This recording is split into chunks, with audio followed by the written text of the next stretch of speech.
नमस्कार दोस्तों, कहानियों की श्रृंखला में आज सुनेंगे ममता कालिया जी की कहानी एक अकेली तस्वीर।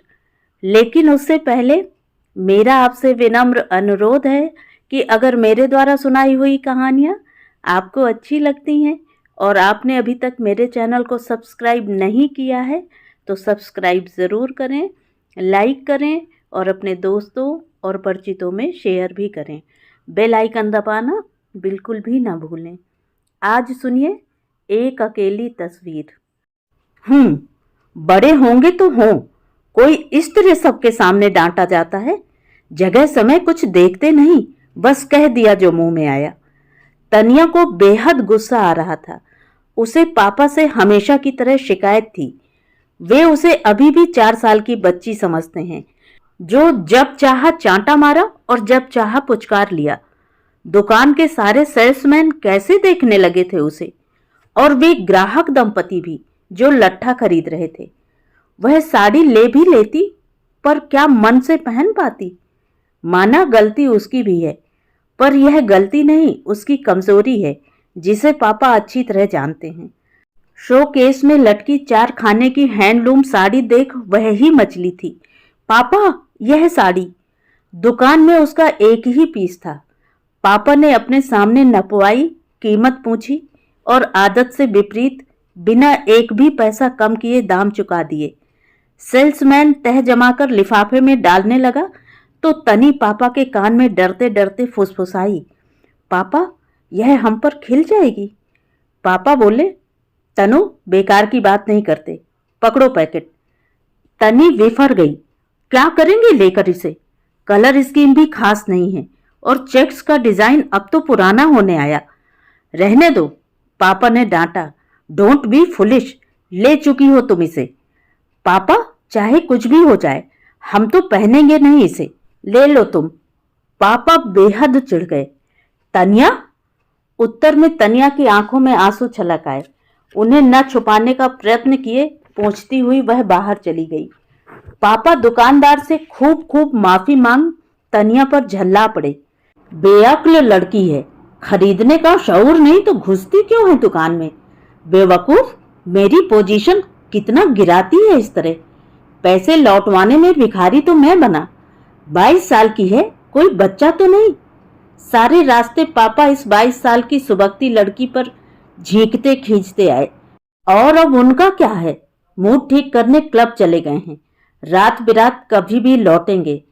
पूरे लंबे चौड़े घर में तनिया अकेली है।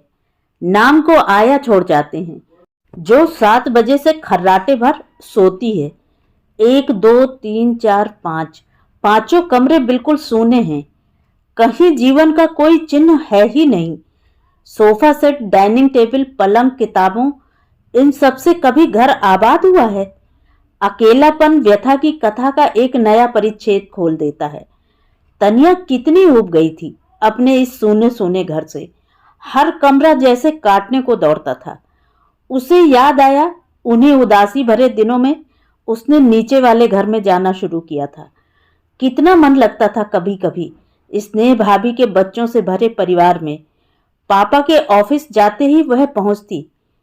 भाभी, भाभी रसोई से कहती, बैठ तनी, मैं अभी आई। बेसिर पैर की गप्पों में कैसे समय गुजर जाता था। कभी भाभी काम में लगी रहती, तब भी वह बैठी रहती। बच्चों का शोर शराबा ही देखना भला सा लगता। भाभी थाली में मटर भर बच्चों के बीच रख जाती। 10 मिनट में सारी मटरें नुच जाती।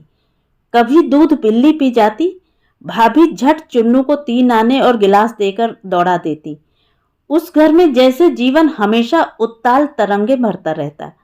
मदन भाई साहब जब लौट कर आते तब तो विद्युत गति भर जाती सब में। कहीं भाभी कमीज पकड़ा रही हैं, कहीं हाथ धुला रही हैं, कहीं चाय थमा रही हैं। एक बच्चा जूते लाकर रखता, दूसरा मफलर ढूंढ कर लाता। वह भाभी से कहती, भाभी, तुम्हारे दिन और रात तो जैसे फिसलते हैं। और भाभी शर्मा जाती। हाँ हाँ, तेरी हो जाएगी ना जब, तब पूछूंगी। वही समय तो था जब तनी ने हौले हौले किन्हीं झीने झीने तारों से सपने बुनने शुरू किए थे। वह बार बार एक ही कहानी को फिर दोहराती। उसका घर होगा, अपना घर। जहां वह होगी वे होंगे। जैसे सब कुछ यूं ही होना था, ऐसे ही घर में पापा ने उसका रिश्ता तय कर दिया। तनी दिन रात बस स्वप्निल स्वप्निल घूमती। इंजीनियर की तो ड्यूटी भी खास नहीं होती। दोपहर में वे आ जाया करेंगे, साथ में लंच खाएंगे, शाम को घूमने जाया करेंगे। यूं छोटी छोटी जगहों में ट्रांसफर बहुत होता है, पर अच्छा है, ज्यादा एकांत मिलेगा।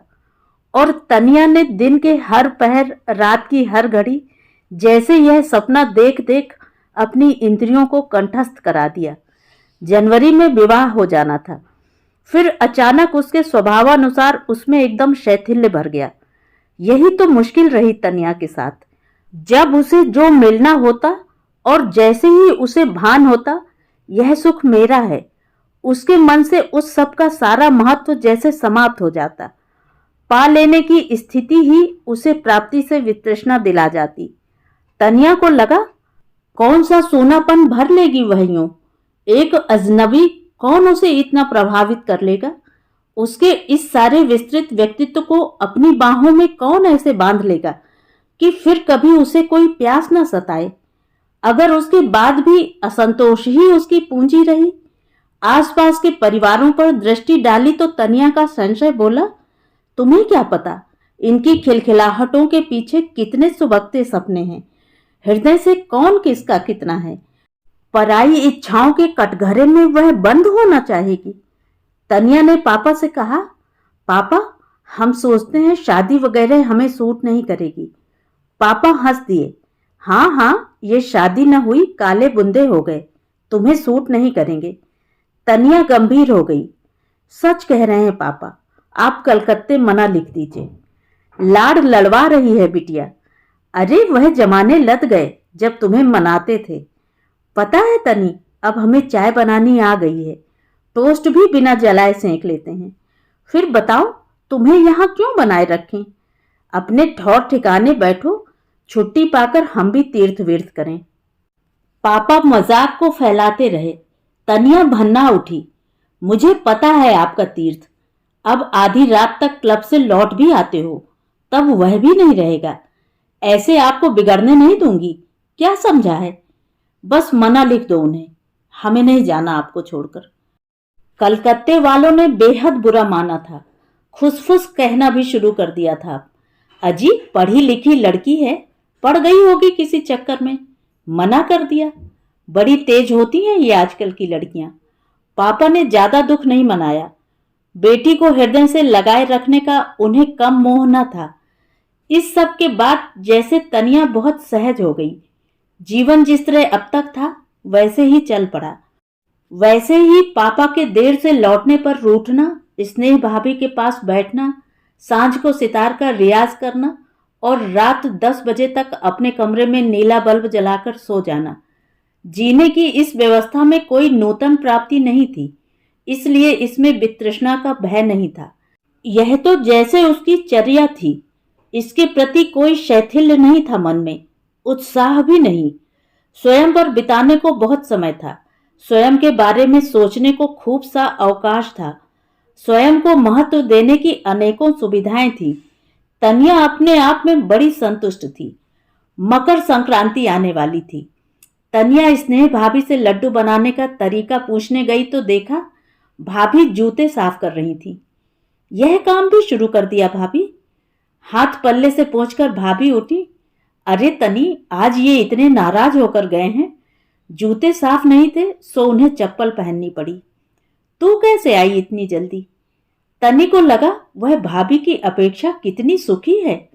विवाह कर लेती तो उसे भी जीवन में यही मिलता, कमीज के काज, मोजों की मरम्मत, झाड़ू बुहारू, जूतों की पॉलिश। उससे निभता यह सब। भाभी की जिंदगी में अब शेष भी क्या रहा है? उन्माद का आवेग तो कब का उतर चुका। चुन्नू, किकी और रुनु के आगमन के बाद तो अब आ ऊ के सिवा और हो भी क्या सकता है। इस सब से वह दूर रही, यह उसने ठीक ही किया। उत्साह के नाद के बाद ऊब की मरघटी उदासी वह तो नहीं सह सकती थी। विचारों को संभाल कर बोली, कुछ नहीं, लड्डू बनाना पूछना था। तुम काम करो, मैं फिर आ जाऊंगी। बैठ, बता दूंगी अभी। झाड़ू और लगा लूं इस कमरे की? भाभी, जैसे तनिया की उलझन उससे कहलवा रही थी। सच बताना, ऐसे इस तरह तुम खुश हो अपने में? स्नेह भाभी ने आश्चर्य किया। अपने में क्यों? खुशी तो सबके साथ बांटी जाती है। मैं तो इनमें, बच्चों में, घर में खुशी ही खुश हूं। ना भाभी, झूठ मैं सुनूंगी नहीं। अपने मन के अंतरतम कोने में तुम संतुष्ट हो जीवन के इस दौर से?